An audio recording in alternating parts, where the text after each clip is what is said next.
Hi everyone, my name is Julien Semelin and I work for MAVA Foundation. We are a Switzerland-based family foundation with the mission to protect biodiversity for the benefit of people and nature. I am in charge of a portfolio of marine conservation projects in the Mediterranean, and for this episode of Stories from the Field, I will share with you our approach to identify, monitor and evaluate collaborative and impact-driven projects.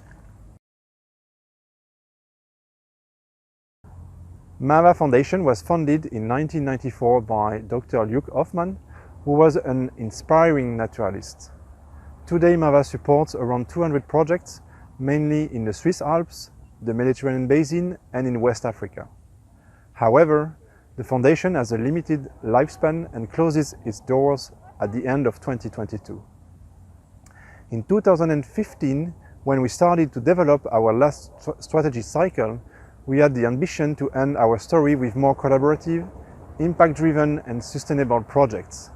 For this reason, we decided to use the conservation standards to guide us for our funding decisions. We started to develop our new strategy with the identification of the conservation targets and threats that the Foundation will focus on until 2022.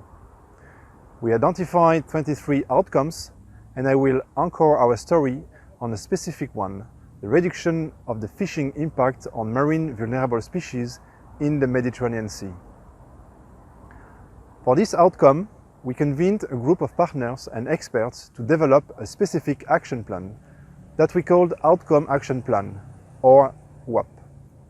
And WAP is based on the theory of change made of results, objectives and strategies. WAPs were designed together with our partners. The Foundation did secure funds for each strategy and invited them to propose specific projects to implement the plan. This new approach responds to our needs in the sense that we only fund collaborative projects which are all contributing to the same outcome. It is impact-driven because all strategies have been identified to achieve a specific outcome in 2022. It provides a standardized framework to monitor the progress and impact of all projects according to the same plan. For our action plan to reduce the impact of fishing on marine vulnerable species, we started in 2017 with a first 3-year portfolio of 20 projects implemented by 40 organizations for a total of 6 million euros. Now, to give you more insights about this new setup and how it works in detail, I invite Amalia Alberini from WWF Greece, a close partner of the Foundation, to continue the presentation. Thanks, Julien. Hi, my name is Amalia Alberini. WWF Greece is a national organization, a member of the WWF network, which was established in 1994. We have a long history of on-the-ground conservation projects implemented over the past 20 years. As part of our work, we have an extensive marine conservation activities record, with projects focusing on endangered species, including the Mediterranean monk seal, cetaceans and sea turtles, raising awareness and capacity building, marine biodiversity and fisheries interactions, marine protected areas and fisheries policy. Currently, I'm coordinating a project which aims to assess the impact of the interaction between small-scale fisheries and marine biodiversity in Greece. Together with our partners, we will develop feasible solutions and policies to be adopted and implemented at the national level. The project is funded by the MAVA Foundation. WWF Greece has a long-term partnership with the MAVA Foundation, and under the Outcome Action Plan on fishing impacts to marine biodiversity, we are supporting the Foundation in coordinating the adaptive management process. The Outcome Action Plan was initially co-developed between MAVA and its Mediterranean partners. To better understand the Outcome Action Plan, you can see the theory of change which the partners developed and describes key parts of the strategy. In the right-hand side, you can see the conservation targets in green, the marine species and habitats. In order to protect them, right before you can see the outcomes that we aim to reach based on the targets stemming from fisheries impacts to marine biodiversity, which are in purple. Right before, you can see the intermediate results that we aim to achieve, which are colored in blue, and before of that, the strategies that we aim to implement. The theory of change is based on 7 key common strategies, one of which is to improve knowledge on the scale of the threats stemming from fisheries.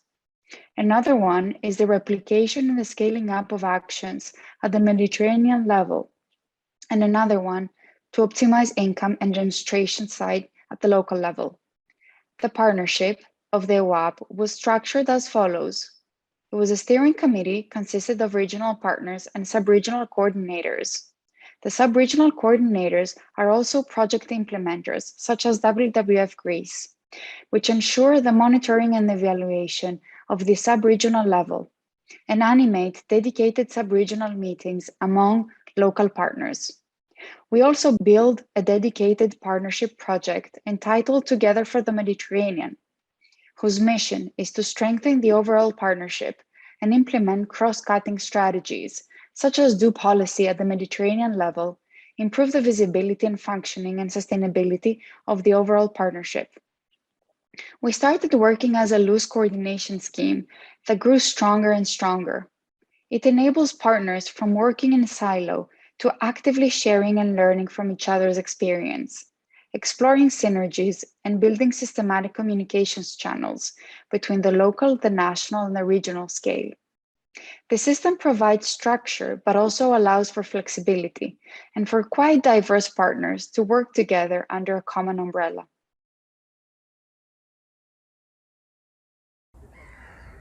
As Amalia just explained, it is a complex process, and we try to simplify our monitoring tools at a maximum.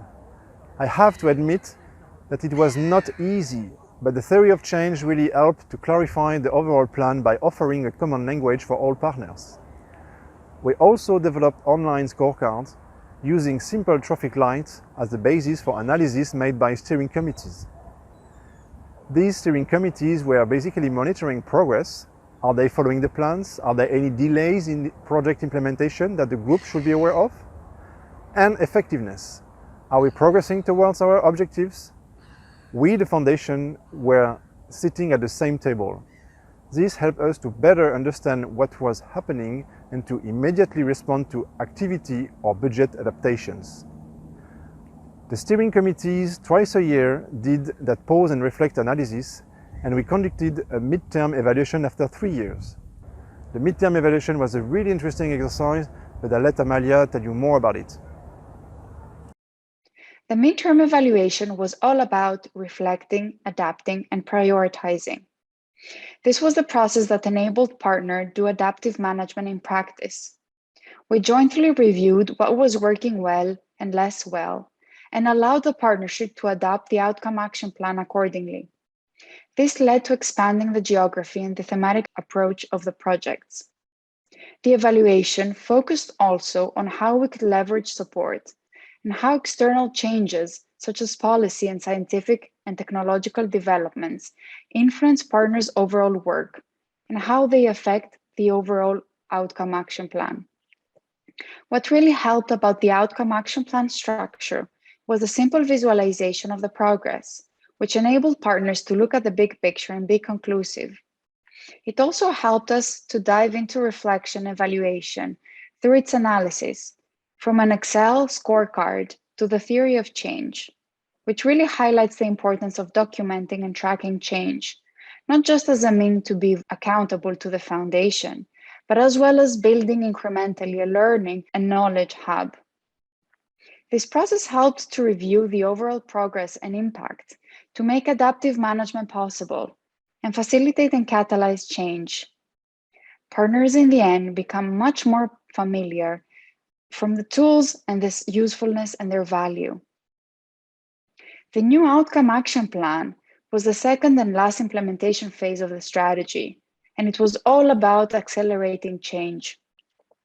Despite the knowledge gaps identified, the partnership decided that knowledge projects needed to be speed up and immediately used as reference for building new projects, which were much more focused on solutions and implementation of concrete conservation actions on the ground. The partnership accumulated knowledge on tools and methods and maximized their use from the local to the regional scale and vice versa. This meant shifting focus on strategies such as the implementation on fisheries mitigation measures to reduce human-wildlife conflict, improving market accessibility and solutions, scaling up and replicating local action. The partnership, with MAVA's support, dedicated resources not only to sustain, but further invest on cross-cutting strategies, such as doing targeted policy and advocacy to ensure adequate regulatory framework and effective implementation for short-term change. This led to the expansion of projects and sites and the replication of case studies and best practices across the Mediterranean basin. We collectively were able to build new complementary and ambitious regional projects using existing pilot action on the ground. This process enabled a much more impact-oriented approach. Emphasis was given on impact measurement. The online monitoring tools that we used allowed to be much more specific and demonstrate measurable results. Overall, the Outcome Action Plan became an ambitious yet realistic new strategy with partners implementing projects and strategies in common, which have much more specific objectives, commitments, and concrete deliverables and results. Dedicated resources were invested to co-lead cost-cutting strategies, such as allowing partners to align forces and achieve a much more consolidated and impactful partnership. This allowed to build the baseline for enabling post-MAVA fundraising and ensure sustainability.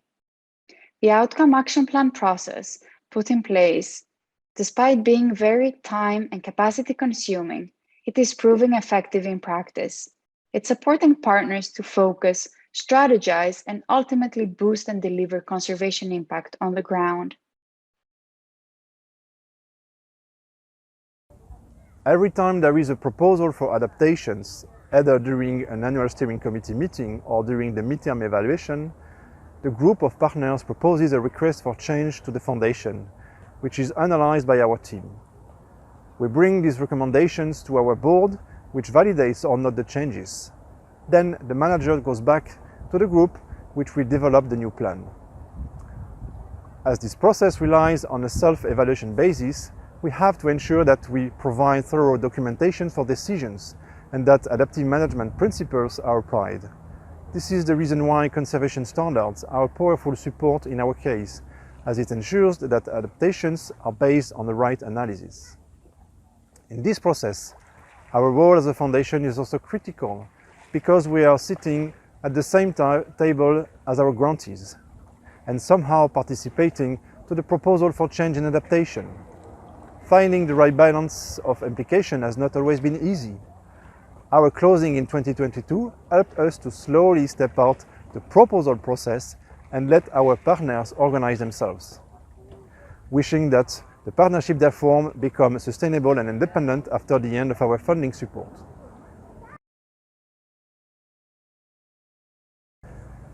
Despite the complexity linked to the topics and the size of the partnership, we met several challenges with this new monitoring and evaluation system. At first, you are bringing together people from different horizons. Not all have the same level of capacities to engage in such a process. Some come from small local NGOs and were engaged for the first time in such a partnership. And others come from big international NGOs and are perfectly used to monitoring processes. You also need to manage some relationships between people and organizations which sometimes are not used to openly share their difficulties. Breaking down the partnership in subunits, either by thematics or geographies, really helped us as we were decreasing the size of the groups and keeping the discussion under an understandable framework. However, it meant more work for us to reconcile the conclusions of all subgroups. At second, accepting to share difficulties and put a red color on the monitoring scorecard was another challenge. Red ratings look bad, but it is also where discussions and adaptations happen. Rating an activity progress with a red value is okay, as far as you can easily explain what are the difficulties. However, rating the progress towards an objective with a red value was more difficult, and partners also had different logics and reasons behind their ratings. To overcome that challenge, we divided the ratings of objectives into two parts. On one hand, partners could inform us how they are progressing towards an objective and put a red value if nothing has moved yet. On the other hand, we offered a second column, allowing partners to inform the likelihood of seeing things moving before the end of the project. We have seen that partners were then honestly reporting on what has been achieved, as they could also indicate what was likely to be achieved next. Another challenge was to encourage partners to have a report on progress towards results than on implementation of activities. Being thought as an impact-driven process, we were more interested to understand the progress towards objectives than to hear what has been done or not. However, we couldn't entirely skip that part, not only because it is so important for the process, but because it is also too frustrating for the partner. Our solution was to dedicate time during the steering committee meetings to let organizations show off their implementation progress and only then talk about collective effort and impact. This process enabled us to see in action the usefulness of the open standards method, which we had never truly experienced in practice and at that scale. It allowed for more common ownership through sharing experience and lessons learned, as well as challenges and needs, by allowing a more systematic and effective interaction among partners. This process gave local partners a responsibility for achieving outcome action plan level impact, in which local interests were directly feeding into the strategy, focusing on upscaling local partners' competencies. All this work was ultimately done to build a solid baseline for the post-MAVA era. Looking towards the future, I think partners have accumulated expertise and experience, project management and evaluation tools, as well as enhanced overall organizational capacity. Partners today are much more confident and well-equipped to sustain their conservation impact beyond MAVA.